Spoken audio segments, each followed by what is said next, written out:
David and Goliath. Once there was a shepherd boy named David. He watched over his father's sheep. David was the youngest and smallest of his brothers.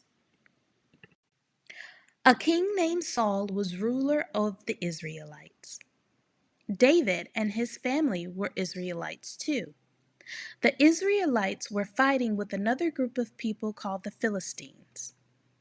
David's older brothers were going off to fight, but David was too young. After helping them pack, he stayed home.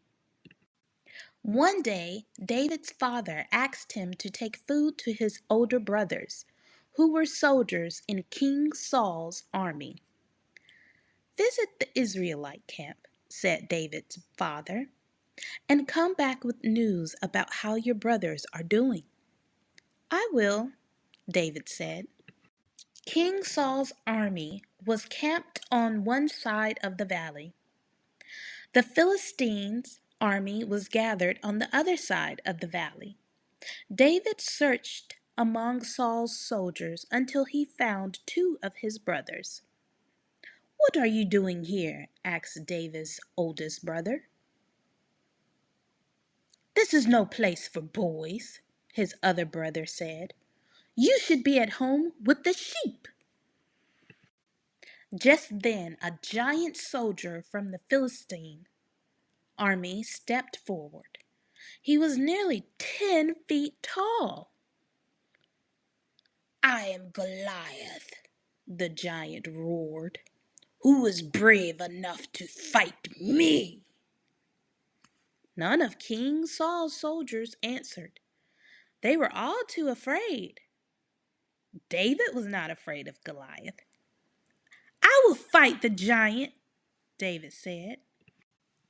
David went to King Saul and told him that he would fight Goliath.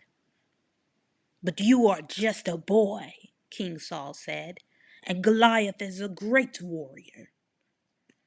David told the king about how he protected his father's sheep. Finally, King Saul agreed to let David fight the giant.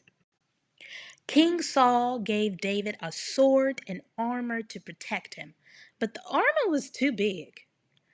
"I cannot move in this," David said. "I will fight without armor."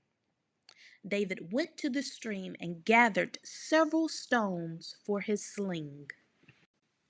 When Goliath saw David approaching with only a sling, the giant laughed. "You cannot beat me," Goliath said. "You are just a boy." "You are bigger than me," David said, "but God is on my side." David placed a stone in his sling and sent it flying through the air. It hit Goliath right between the eyes. Goliath fell down to the ground with a loud thud. When the Philistines saw Goliath fall, they turned and ran away. The Israelites cheered David for saving his people. Years later, David became king of Israel.